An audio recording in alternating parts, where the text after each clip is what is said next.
All right, guys, welcome back to Middle Class Reactions. Today we're going to take a look at one of our favorite channels, what's going on over here on the Piers Morgan channel. And apparently there is some new updates on Trump and Russia, and of course nobody's happy about it. So we're going to see what's going on. Let's take a look. Happening on the foreign stage before you have to go. In terms of Ukraine and Russia, some tension creeping in now with Trump making some jungle drum noises about potentially punishing Russia with tariffs. He said he could fix this Ukraine war in a day. That clearly was never going to be possible and has proven not to be possible. But where do you think we are going with this deal that he's trying to navigate through? Well, you know, the expression is it takes two to tango, and I think you could add it takes two to untango. And if we're going to be successful in creating peace between Ukraine and Russia, we need to put leverage on both countries, not just Ukraine. So I thought it was welcome to hear the president's tougher tone now against Vladimir Putin. And you have to be very careful with Vladimir Putin. He lies. He lies regularly. He invades his neighbors. And no matter what you think about how long this war can go on, or whether America or Europe should be giving aid to Ukraine, for how long will we give aid to Ukraine? If you only put pressure on one party, you're going to encourage the other party to become more aggressive. So I like to hear this new language by President Trump about President Putin. I hope we can achieve peace there. This doesn't have to be a forever war.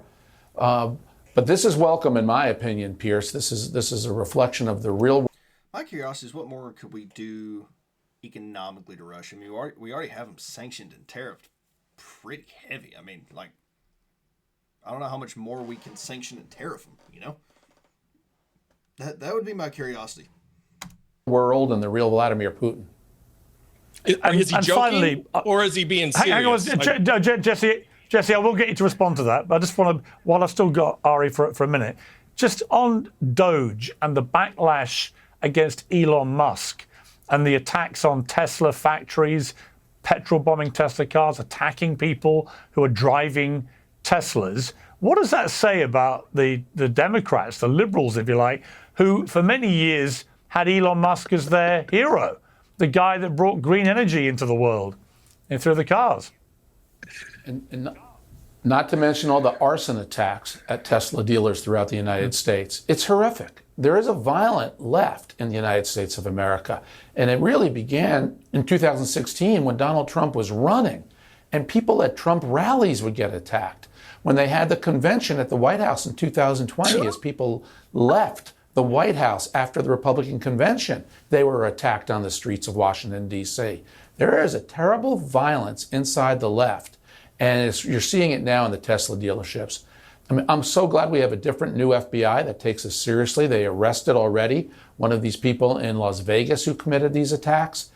And it's not how Americans should settle. It's not how any democracy should settle its differences. The differences should be settled peacefully and at the polls.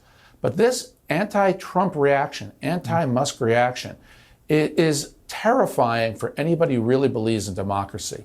There is a threat to democracy in the United States. It largely comes from the left, not from Donald Trump or Donald Trump supporters. Wow. Ari, before you go, I was going to say something. I mean, I know that's going to send, obviously, it's going to send those other twos into a spiral, but man's got a point. I don't like a lot of what that dude goes, a lot of what, I forget his name, this guy right here.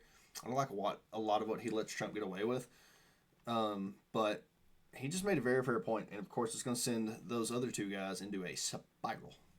All right, go quickly, Van. Before you go, I want to say something real quick. I hope that all of the people that are vandalizing Tesla dealerships everywhere, because I drive a Tesla, bought it in 2018, cool car.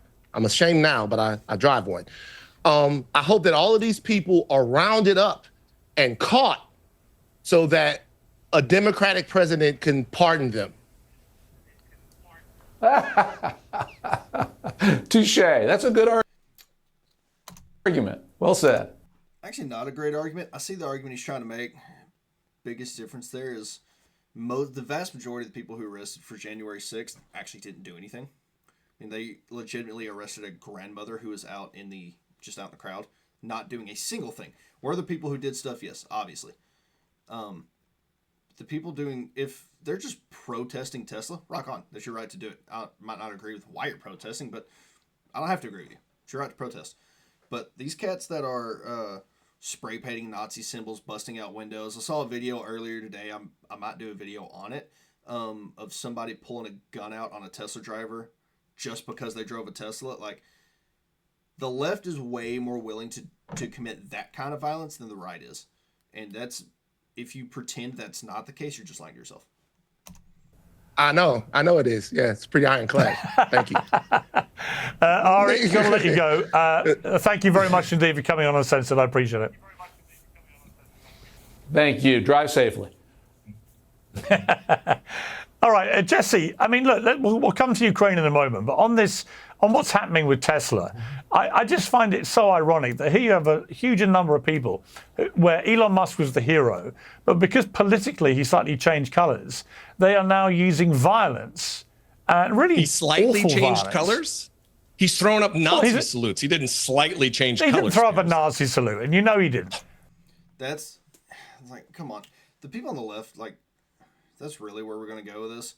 They just can't seem to get away from the stuff that's going to end up, from the stuff that cost them this last election. Like, really?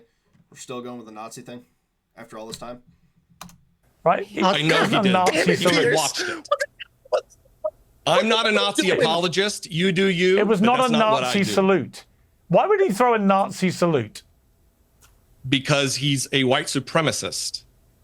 He's not a white supremacist. Why would he campaign for the AfD in Germany? Why would he do that? Why would he continue to talk about the great replacement theory and birth rates among white people being too low in a But he's right. He's right about manner? birth rates. He's right about birth rates. Yeah, like I said, that's you do you. It's not me. Which is not about doing me. He's right about global birth rates are plummeting, and that is extremely it's not an dangerous for existential the future of the crisis. world. So you can see here, it's just the absolute dishonest argument this dude on the right here is making. This guy. Elon Musk makes the argument of, hey, we actually have a birth rate crisis. Our birth rates are plummeting. This drawn out over the next century is going to be a real problem for the Earth. Whether you believe that argument or not, that's the argument Elon Musk is making.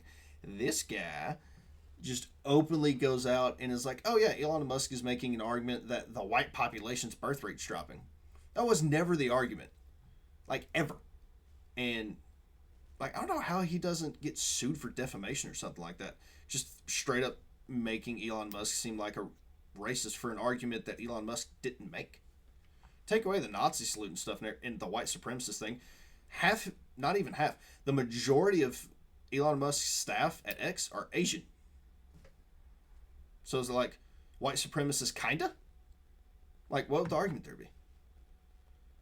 It is. It actually could be. Yeah, it is. I mean, if you look at some countries around the world now, it is becoming a genuine crisis. I don't know why you would dismiss that. Because I don't think it's an existential crisis. It's cyclical. Population rises and falls, and in the 70s, it was like, oh, it's an explosion of too many people. We're not going to be able to feed the world's population. And thankfully, to people like Norman Borlaug, who through genetically modified organisms, we're able to feed the people who are here. But it's not an existential threat.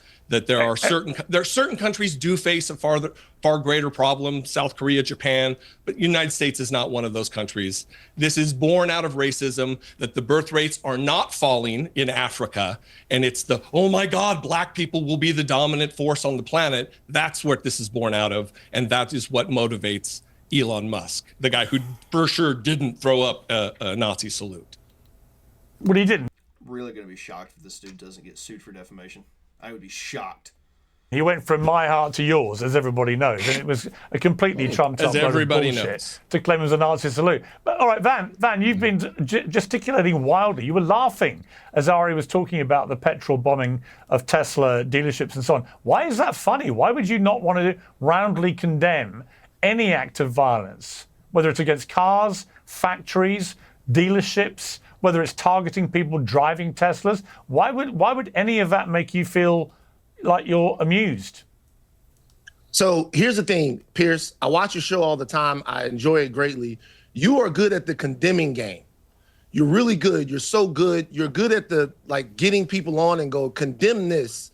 And it kind of takes the sting out of what we're actually talking about. So I'm going to try not to do that. I'm not going to give you a condemn, okay? Really? You're not going to condemn what's happening to Tesla? No condemn. No condemn. Wow. Okay. Why? I can tell you right now that I am not going to be involved in anything that has to do with anything violent. But I'm not playing your condemning game. This is what I will say. Why not? Why wouldn't you condemn it? About the actual point, because it's a trick bag, and I'm not doing that. What's the trick? So it's a trick bag. Pearson, you know it. You know it's a trick bag. Pearson. What's the trick? What's the trick? The trick is this. So the trick is this. So the trick is getting me to moralize with an immoral side. With a right? crime. With a crime, yeah. With a crime. Right. It's I'm asking you to condemn a crime, literally. Right. So what you're doing is you're getting you want me to get on a moral high horse, right? I want you to condemn criminal behavior, yeah. Despite the fact that we could have all kinds of conversations about how Trump has broke the law, about how Trump supporters have engaged in violence, all of that stuff, but that kind of gets glossed over while I'm trying to convince people how morally righteous and upstanding I am. Okay, I know. So, okay, I watch Piers Morgan's show every single day. Every day I watch it, usually on my lunch break or at night when I get home or live like I'm doing right now with y'all. Because I haven't watched up to this point. I've watched everything before this. I haven't watched up to this point. So, as you can obviously tell, because I thought this was going to be on the Russia-Ukraine thing, but obviously we're talking about Tesla. So here's my issue with this. He's right on the first thing he said, which is Piers Morgan's very good at the condemning game. He always, if he's talking about an issue like this, the first thing he always starts with is, can I get you to condemn it? And it's usually on the side, if it's the left is doing something like, burning Teslas, he'll get a guy who's on the left and say, can you condemn this? Or if it's something on the right someone did, which usually, not trying to be like biased or anything, but usually doesn't happen. But we'll take January 6th. We'll say. Let's take J6. And they'll take a Republican and say, do you condemn J6? That way there's a baseline of like, hey, we all agree that this is bad. Now let's talk about it. But guys like this just won't do it. Just won't do it. Know who I am? No condemn. No condemn. This is what I'll say. The main point of this, which is Elon Musk, right? The Elon Musk of this entire thing. Elon Musk did not just become public enemy number one for people after he decided to support Donald Trump. Elon Musk took over Twitter and brought hate speech back to Twitter. That's a fact. Okay? Not a fact. He brought hate speech back. What do you mean he brought hate Twitter. speech back? What do you mean he brought hate speech back? Meaning that on Twitter, a lot of words, terms, phrases would get you banned and muted and kicked off the platform. And when they still Elon do. Musk came back to Twitter. They still do. No, they really, they don't. The hate they still do. The hate speech on Twitter. When can I just in case anyone doesn't know, there's no legal thing in America that's called hate speech. Doesn't exist. Not a thing. Not a thing. What he's talking about is words that might piss somebody off, or words that are offensive. jump in here? The hypocrisy's killing me. Wait. The hypocrisy is bananas here. Give me the hypocrisy. When do I get to just go? Okay, let's look at it for a second. How many videos do you need to see of politicians on the left making the exact same hand gesture, and yet nobody's alarmed? We've seen it over and over and over again from politicians like AOC being a perfect example. However, you're upset about Elon Musk being an anti-Semite who happens to be friends with Jews, hire Jews, has never killed a Jew, and yet you're not upset about the swastikas being scratched into his car. How about the fact that the left, and we all know the reason that Kamala Harris didn't actually choose Josh Shapiro as her VP, although he would have probably been the best choice. Could it be because he's Jewish? I don't know. Let's speculate at it. You think it was because he was Jewish? Or how about the fact I do think It's a hell of a high watermark that he that's why she hasn't didn't killed a choose Jew. him. Therefore Yes, he's I not an do. anti-Semite. Hasn't killed a Jew, therefore. What Elon about Musk isn't an the anti-Semite. sick He hasn't hail from killed a all Jew. of your politicians? Not only has he not killed I'm not a a Jew, Democrat. he's hired Jews. He's friends with Jews. Donald Trump's daughter Ivanka has converted to Judaism, and they're very close friends. I would Kamala Harris imagine is that married to a Jewish guy. You're full of crap. Wait, You guys, how about this one? Okay, so here's where she has a very good point where he talks about the hypocrisy. They both these guys on the right just made it very, very clear. This one going as far as to say that Elon Musk is a white supremacist. This guy here is just saying Elon Musk is an anti-Semite. And then when she pulls out all these other things, they focus on one thing that kind of sounds a little bit ridiculous. Like, oh yeah, he hadn't killed a Jew either. And then they focus on that like they're both about to do. Guarantee it. Well, they're already kind of starting to do. But ignore all the other points they made.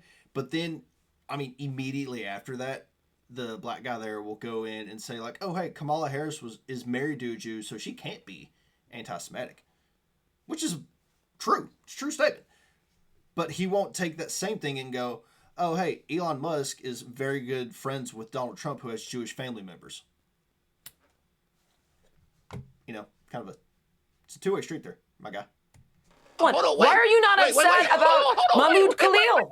Where's your outrage about this guy who's part of an organization that celebrates the October 7th attacks? You want to breathe. So you're saying that Kamala Harris is an anti-Semite because she didn't choose a Jewish running mate. She's married to a Jewish guy. That the Democratic Party did not choose. I think. I'm not saying Kamala Harris. Can you concede that point? I'm saying that the Democratic Party. That doesn't make any sense. That doesn't make any sense. She's married to a Jewish guy. I'm talking about the party.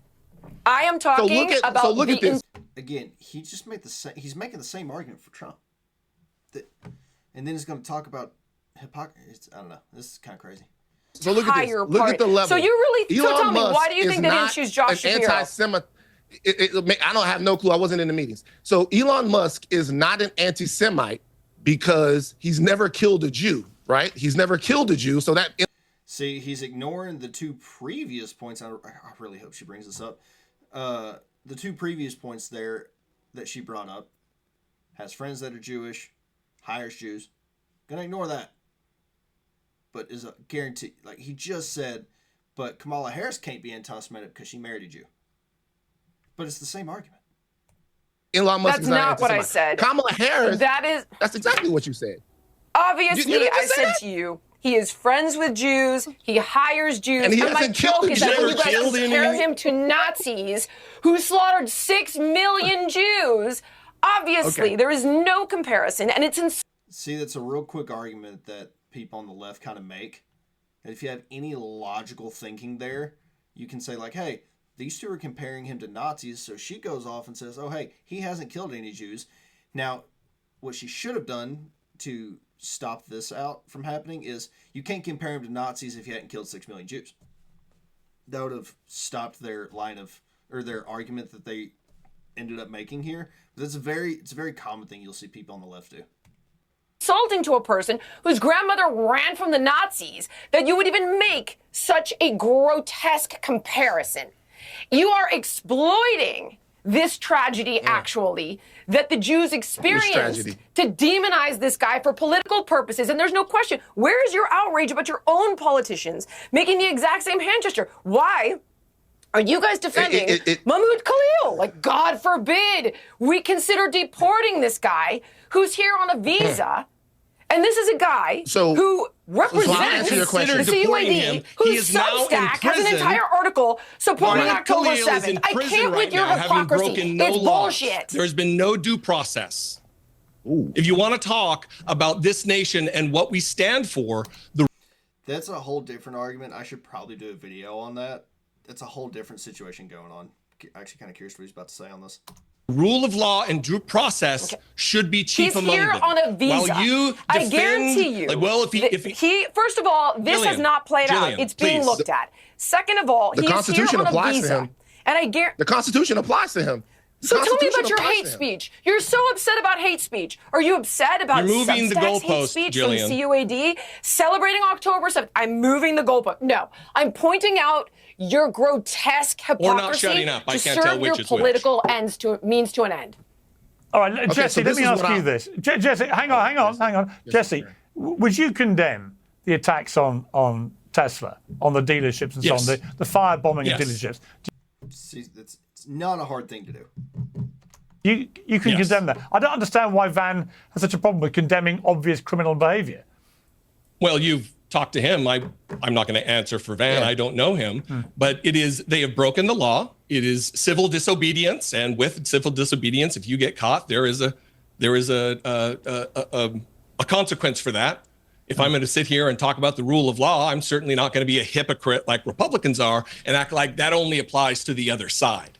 Yes, they are breaking the law and they should be held accountable if convicted by a jury of their peers under the system of laws we have in the United States. I would really like to know where that guy was during COVID and what he was saying. I would really like to know what he was saying during COVID. I have a feeling I know, and it's probably nothing good. But man, God, I would love to know. Girded by the Constitution. And how do you feel, Jesse, about Bill Maher going to see Trump at the White House? All right, guys, we're going to leave it right there on this video. This is not what I thought we were going to end up talking about. But yeah, so I really appreciate y'all stopping in. Like, subscribe, do all the things that you know you're supposed to do, and y'all have a great night.